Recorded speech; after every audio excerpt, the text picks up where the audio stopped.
Hey, what's up? I'm Brian hanging out with Matt from KGF, and what's going on? How's it going, man?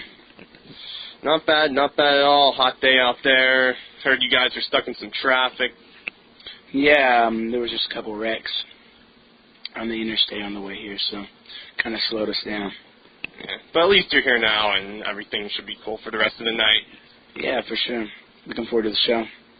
Definitely, and you guys are just blowing up real big of late. You have a self-titled album, and it's what's some of your favorite tracks off of it? Like what? Tell me a little bit about the album, how it got together. I don't know. I guess some of my favorite tracks were like on the record are Lotus and Tiny Little Robots, Judas. Those are probably some of my favorites. I don't know. We wrote it in like a 3-month period.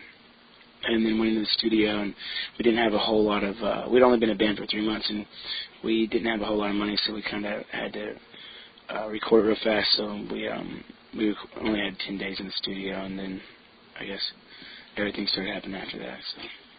Cool, and I took a look at some of the songs. I know, like, Ain't No Rest for the Wicked is about, like, I saw it's about everyone's got a backstory, that we're all the same, and that In One Ear is about people who talk smack and all that. Is this, like, an album that release, like, frustration on people, like, kind of, like, releasing, like, not anger, but, like, trying to let people know, like, this is, like, what we're trying to get across, that people can be mean and all that?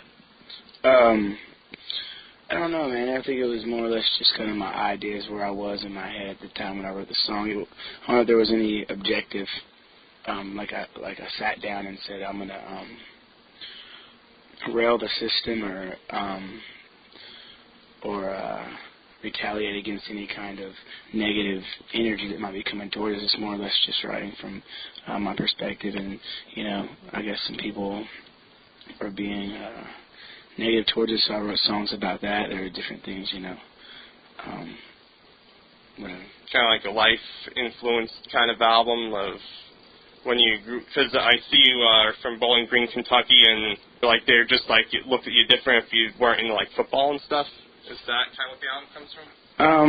I don't know. I think it's not something I try to analyze too much, because I don't want to end up in the corner of a room someday, like wondering how I got where I was, or like how to write a song or stuff like that. But I don't know. I'm sure that my environment definitely played a role on the songwriting. Did you ever think you'd like make it this far, like making it real big like this, opening up for Manchester Orchestra, Silversun Pickups, playing music festivals and whatnot? I don't know. It's something I always wanted to do. Something I always felt like I was supposed to do, but I don't. I mean, I don't think you realize the gravity of things that are happening until they happen. And when things happen, I don't even think that you necessarily realize the gravity of it happening while it is happening. I think it's maybe it's something that I'll look back on and realize what was going on. But as of right now, I don't know. It's just kind of a whirlwind. And I hear your live shows are like really amazing. That's what people have been reporting. Is there any way to explain like why it's so like amazing? Because this is my first time checking you guys out, so I'm just curious. Like, is there anything special you're doing with your performances that are making them like just great? No, I mean I don't know. I guess the energy on stage just kind of reflects the energy of the music, and I don't even know, man. It just happens, kind of a thing. But yeah, it's a good thing people are enjoying your music, and that's a real good thing, because you're being appreciated and all. Yeah, for sure. I think music is, in the first place, one of the great things about music is that it's to bring people together and to build a sense of community, and I really enjoy that part about it. So I mean. Cool, and you seem to be very musically influenced. Where are some of your influence? I think Dylan I saw was one of them. Bob Dylan is like probably the biggest influence for me as far as lyrically, and just his insight and his perspective was a really cool perspective. The Beatles, Led Zeppelin, Little Richard, Chuck Berry, the Ramones, the Pixies, are a lot of bands, some bands that we were into, the Stooges. Nice. Some real good bands there that you mentioned. Some more of the more harder, like 70s, some of the early punk and all that, a little bit. Yeah, for sure. And I see on your album you hooked up with producer Jay Joyce. How did you do that hookup for the album? Jay, actually, a guy signed us to a production deal before we signed with any record label, and he took us around to a couple of different producers.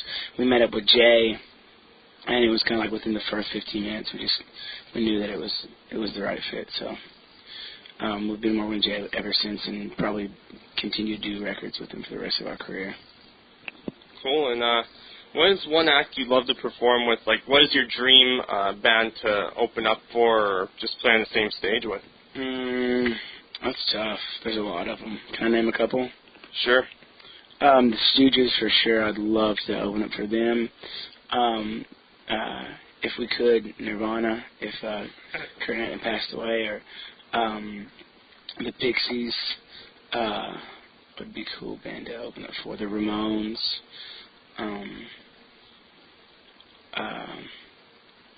don't know. I can't think of anyone else right now, but there's a lot of bands I would love to play shows with. Those are definitely some really great acts that would be amazing to open up for, definitely. And so, on your free time, while you're doing all this touring, what are some of the fun things you like to do, or anything specific that you like doing on your free time? Last tour that we were on, we had a day off in the city, and we went out and bought a bunch of Nerf guns, and we had a Nerf war on the bus, but I don't know. No, there's not a whole lot of free time, honestly, to tell you the truth. It's just a lot of basic same routine every day as you're doing on tour. And anything else you guys want to add into this, or do you want to add into this before we... Oh, can I give a shout out to some great new bands that aren't well known yet, but they should be? Oh, absolutely. Cool. There's a band you should check out. Let's Wrestle. A band called Screaming Tea Party. The Vivian Girls. Waves. Crocodiles. Downtown Handshake. Morning Teleportation. Let me think if there's any others. That's all I can think of right now, but some great bands that deserve to be listened to. So some bands that you never know, maybe one day they can be in your position, starting to get somewhere, get a little publicity and whatnot. Yeah, they should be in that position right now. They're so good. Really, really good bands. So. Well, I guess that's just about all I have for you. Thanks for hanging out with me today, Matt. I really appreciate it. And I'm Brian, hanging out with Matt from Cage the Elephant.